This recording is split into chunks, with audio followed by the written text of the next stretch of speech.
बिहार में कौन बनेगा मुख्यमंत्री? जानिए, एनडीए और महागठबंधन में कैसे पक रही समीकरणों की खिचड़ी पटना। बिहार में करीब एक माह बाद विधानसभा चुनाव। बिहार विधानसभा चुनाव 2025 की घोषणा होने की संभावना है। इस चुनाव को लेकर सत्ता पक्ष राष्ट्रीय जनतांत्रिक गठबंधन एनडीए और विपक्षी इंडिया गठबंधन आईएनडीआईए ब्लॉक, जिसे बिहार में महागठबंधन कहा जाता है, दोनों की ही तैयारी जोर शोर से चल रही है। लेकिन दोनों ही ओर से मुख्यमंत्री कौन होगा, इसका खुलासा अब तक नहीं किया गया है। चूंकि सत्ता में नीतीश कुमार सरकार है, इसलिए अब तक यह माना जा रहा है कि एनडीए के फिर से सत्ता में आने पर वे फिर एक बार मुख्यमंत्री बन सकते हैं। लेकिन इंडिया गठबंधन की ओर से राष्ट्रीय जनता दल आरजेडी के नेता तेजस्वी यादव ने खुद ही स्वयं के अगला मुख्यमंत्री बनने की घोषणा कर दी है। उसके मुख्य सहयोगी दल कांग्रेस ने अब तक इस बारे में कुछ भी नहीं कहा है। बिहार में चुनाव के नजदीक आने के साथ राजनीतिक हलचल तेज हो गई है। बताया जाता है कि विपक्षी दलों के इंडिया गठबंधन में विधानसभा सीटों के बंटवारे पर आपसी सहमति बन गई है। हालांकि इसका अब तक औपचारिक ऐलान नहीं किया गया है। करीब एक सप्ताह बाद इसकी घोषणा होने की बात कही जा रही है। बिहार में इंडिया गठबंधन में मुख्य रूप से आरजेडी, कांग्रेस और विकासशील इंसान पार्टी वीआईपी शामिल हैं। वीआईपी के नेता मुकेश सहनी ने 2 दिन पहले हुई विपक्ष के घटक दलों की बैठक के बाद कहा था कि जल्द ही सीटों के बारे में फैसला ले लिया जाएगा। सहनी ने यह भी कहा था कि तेजस्वी यादव ही विपक्षी गठबंधन के मुख्यमंत्री पद का चेहरा होंगे। सवाल यह है कि इंडिया गठबंधन की प्रमुख घटक पार्टी कांग्रेस ने मुख्यमंत्री पद के मुद्दे पर अब मुंह क्यों नहीं खोला है। कांग्रेस ने 2020 के विधानसभा चुनाव में तेजस्वी यादव को मुख्यमंत्री पद का चेहरा निर्विवाद रूप से मान लिया था, लेकिन इस बार पार्टी नेतृत्व सतर्क है। इसके पीछे सीट बंटवारे को लेकर अब तक बनी अनिश्चितता और आपसी विश्वास की कमी हो सकती है। बिहार में यह साफ है कि आरजेडी अपने बलबूते एनडीए का मुकाबला करने में सक्षम नहीं है।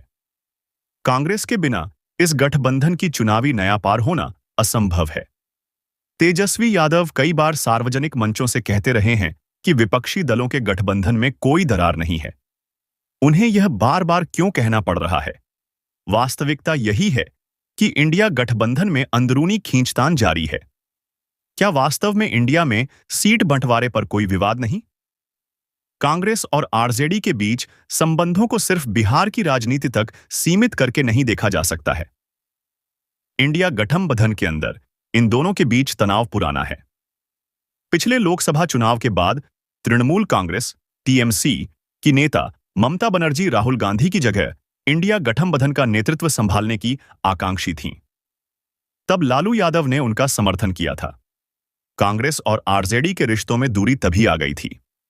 यही कारण है कि राहुल गांधी की वोटर अधिकार यात्रा के दौरान तेजस्वी यादव बार बार विपक्षी दलों के एकजुट होने की बात कहते रहे।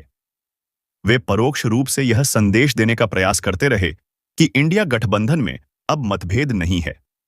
कांग्रेस ने कुछ दिन पहले राज्य की सभी सीटों से उम्मीदवारी के लिए पार्टी नेताओं को दावे पेश करने के लिए कहा था। इसके लिए अजय माकन के नेतृत्व वाली एक कमेटी ने बाकायदा उन नेताओं के इंटरव्यू किए थे जो चुनाव लड़ने के इच्छुक हैं। यदि कांग्रेस आरजेडी के साथ बराबरी से सीट शेयरिंग करके चुनाव में जाने की इच्छुक है, तो उसने राज्य भर के नेताओं को खुला आमंत्रण क्यों दिया था?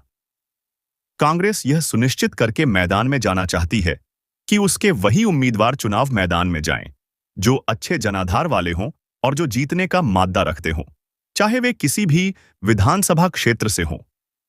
कांग्रेस ने बदल दी है उम्मीदवारों के चयन की रणनीति। तेजस्वी यादव अपने जातीय गुणाभाग के हिसाब से प्रत्याशियों का चुनाव कर रहे हैं। आरजेडी अपने पारंपरिक मुस्लिम यादव समीकरण पर टिकी हुई है, जबकि कांग्रेस अब सीधे तौर पर जातीय समीकरणों पर नहीं जा रही है। कांग्रेस वास्तव में इस बार अधिक गंभीरता से बीजेपी की तर्ज पर अपने उम्मीदवारों का चयन करना चाहती है। ऐसे में सीटों के बंटवारे को लेकर आरजेडी और कांग्रेस के बीच खींचतान होने से इनकार नहीं किया जा सकता है। क्या नीतीश कुमार एक बार फिर बनेंगे मुख्यमंत्री?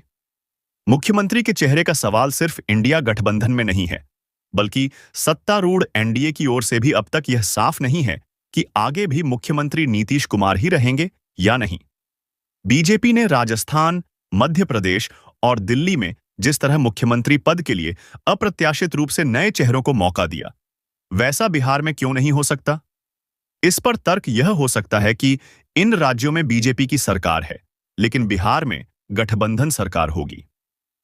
तब सवाल उठता है कि गठबंधन सरकार में क्या एक ही दल का मुख्यमंत्री हमेशा बना रहेगा?